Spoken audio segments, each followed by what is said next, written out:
दाखवणार आहे गव्हाच्या पिठाच्या करंज्या। मऊ खुसखुशीत अशा गव्हाच्या पिठाच्या करंज्या मी तुम्हाला करून दाखवणार आहे आणि खायलाही पौष्टिक असतात आणि खूप दिवस टिकतात। गव्हाच्या पिठाच्या करंज्या छान आज सुरेख अशा गव्हाच्या पिठाच्या करंज्या तयार होतात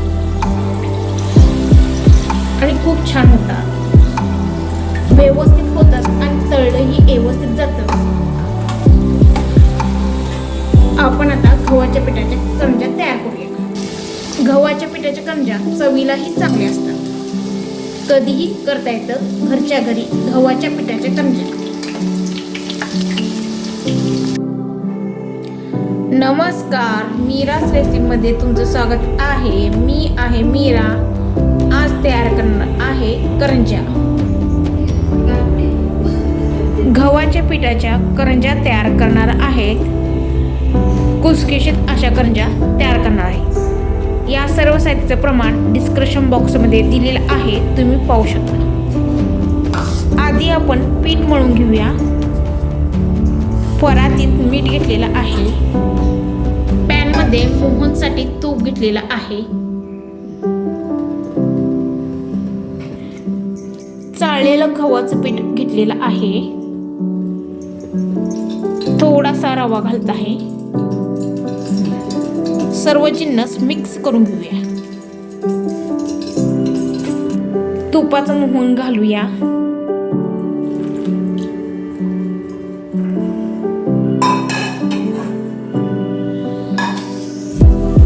परत एकदा सर्व जिन्नस एकजीव करून घेऊया।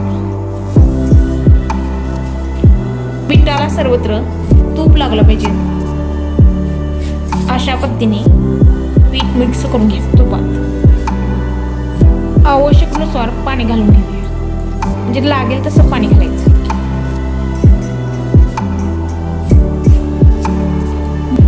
पीठ मळून घेऊया व्यवस्थित।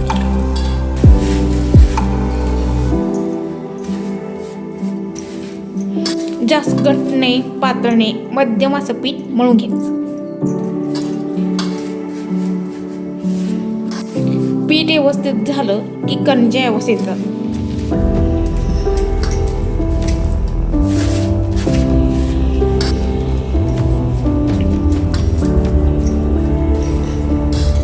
करंज्यासाठी नेहमी व्यवस्थित पीठ मळावं। पीठ व्यवस्थित मळून झालेलं आहे, पाहू शकता।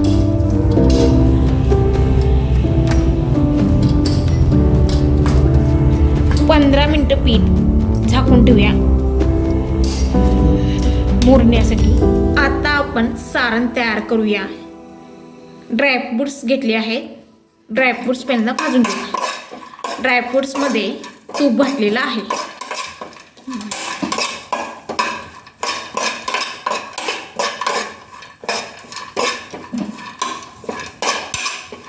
एक 2 मिनिटं ड्रायफ्रुट्स भाजून घ्यायचे।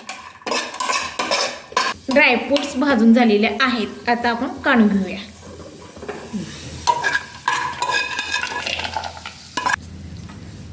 खोबरे किसलेले आहे, तेही भाजून घेत आहे।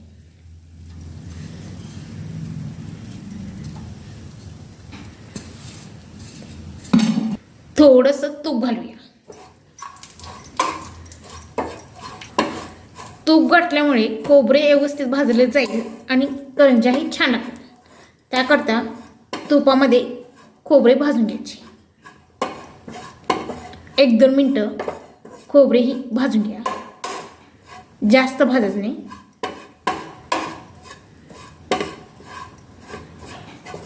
खोबऱ्यामध्ये मिल्क पावडर घालत आहे।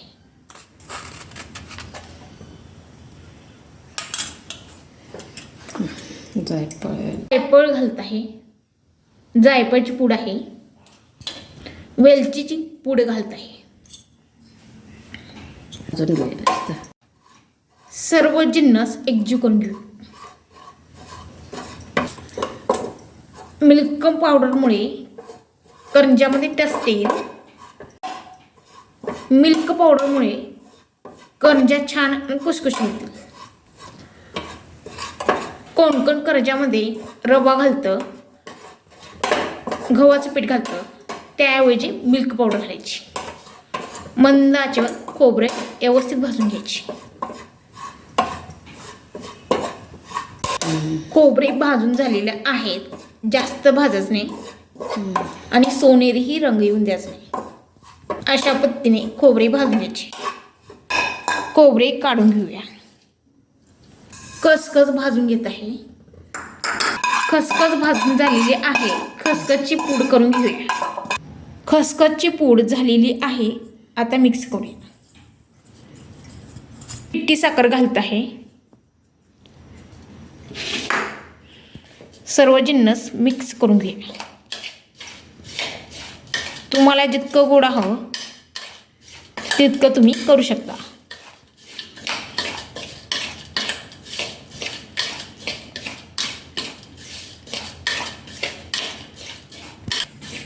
सर्व जिन्नस मिक्स करून झालेली आहेत.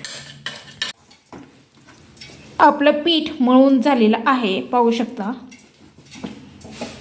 व्यवस्थित असं पीठ मळून झालेलं आहे. पिठाचे छोटे छोटे गोळे करून घेऊया.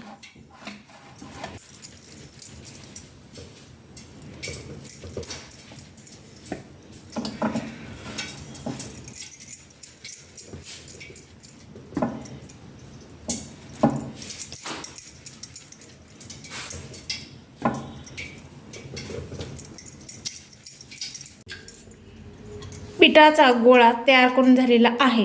आता आपण लाटून घेऊया. पीठ लावून पिठाचा गोळा लाटून घेऊया.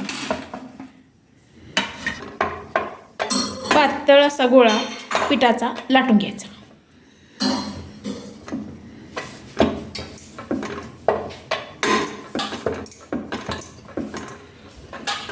पोलपाट्याला लाटण्याला पीठ चिटकू नये म्हणून वाळलं पीठ घेऊन पिठाचा गोळा लाटून घ्यायचा.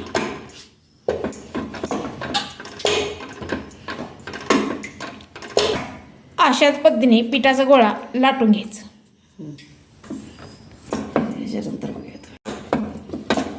आणखीन एकदा पिठाचा गोळा तुम्हाला लाटून दाखवते, पाहू शकता. अशा पद्धतीने पातळ असा पिठाचा गोळा लाटून घ्यायचा. जास्त जाड नाही.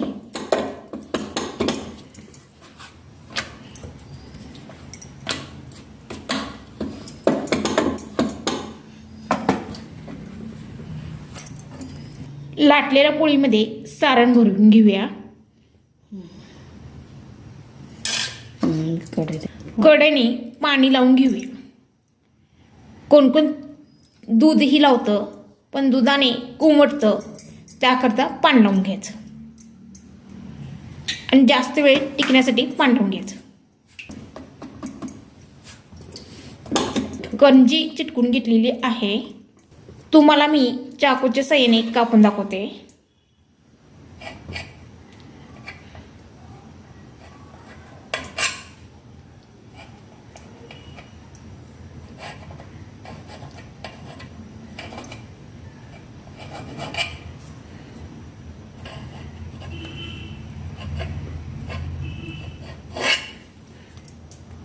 आपली करंजी चाकू साहाय्याने कापून झालेली आहे. आता मी तुम्हाला साच्या साहाय्याने करंजी करून दाखवते.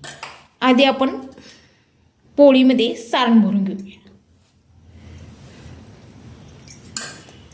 आणि पाणी लावून घेऊया. पिठाच्या कडला पाणी लावून घ्यायचं आणि करंजी चिटकून घ्यायची. व्यवस्थित करंजी चिटकून घ्यायची, म्हणजे तळताना करंजी तुटणार नाही.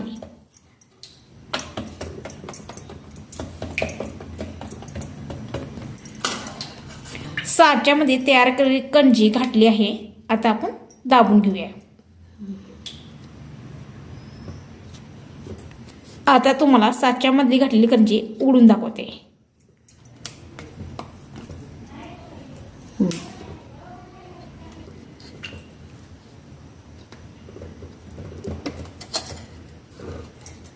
पाहू शकता साच्या साहाय्याने करंजी तयार झालेली. आता आपण कढईचे काठ काढून घेऊया. साच्यामध्ये करंजी काढून घेतली आहे. पाहू शकता साच्यामध्ये ही करंजी व्यवस्थित होते. दोन प्रकारे करंज्या करता येते. पाहू शकता चाकूनी कापलेली करंजी आणि साच्याने केली करंजी. दोन्ही पद्धती व्यवस्थित होतात. अशाच पद्धतीने मी करंज्या तयार करून घेते.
मी इथे मोठी चपाती लाटून घेतलेली आहे.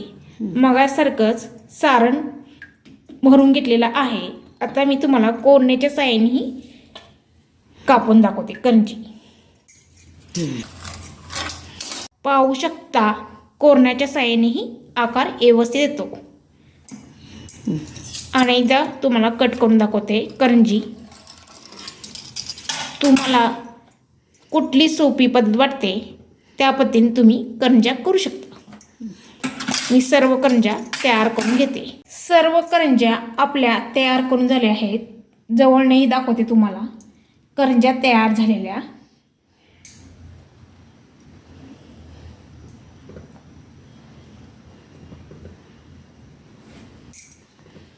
कढईमध्ये तेल तापवायला ठेवलं आहे.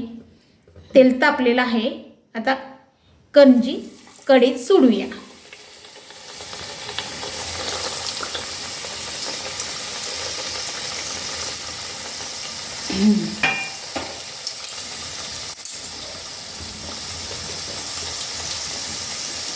दोन्ही साईडनं करंजी तळून घेऊया.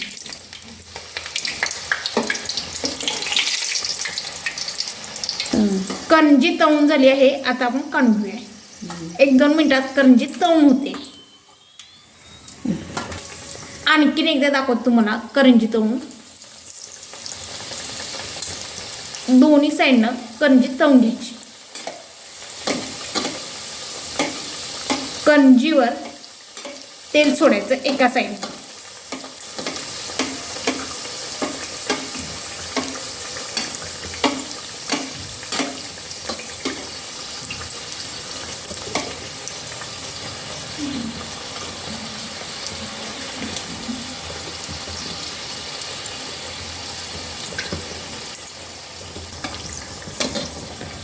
दोन्ही साईडनं व्यवस्थित भाजून घ्यायची करंजी. कच्ची नाही राहिली पाहिजे. मंद आचेवर करंजी भाजून घ्यायची.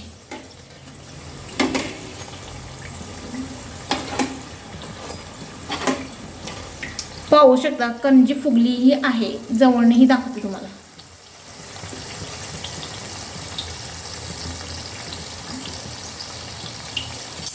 करंजी काढून घेऊया. अशा पद्धतीने सर्व करंज्या मी तळून घेते. गव्हाच्या पिठाच्या करंज्या कुरकुरीतही होतात आणि खायलाही टेस्टी लागतात. सर्व करंज्या तळून झालेल्या आहेत. पाहू शकता तेलही धरले नाही करंजी. मला जवळनेही दाखवते करंजीनं अजिबात तेलही धरलं नाही. व्यवस्थित करंजी माझी तयार झालेली आहे. त्यासाठी परफेक्ट प्रमाण घ्या म्हणजे व्यवस्थित करंजी होते. पाहू शकता तुम्हाला जवळनेही दाखवते करंजी किती व्यवस्थित झालेली आहे.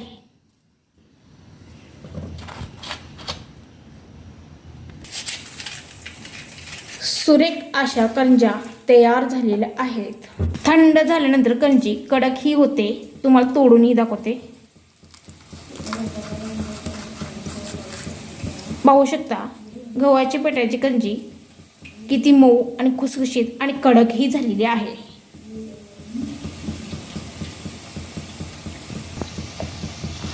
खूप छान टेस्टी अशी करंजी तयार झालेली आहे. तुम्हीही घरी करू शकता. घरच्या घरी घरच्या साहित्यात गव्हाची पिठाची करंजी तयार होते. व्यवस्थित होते, कडक आणि मऊही होते, खुसखुशीतही लागते. माझी रेसिपी तुम्हाला कशी वाटली कमेंट करून सांगा. माझ्या चॅनलला लाईक करा, शेअर करा, सबस्क्राईब करा.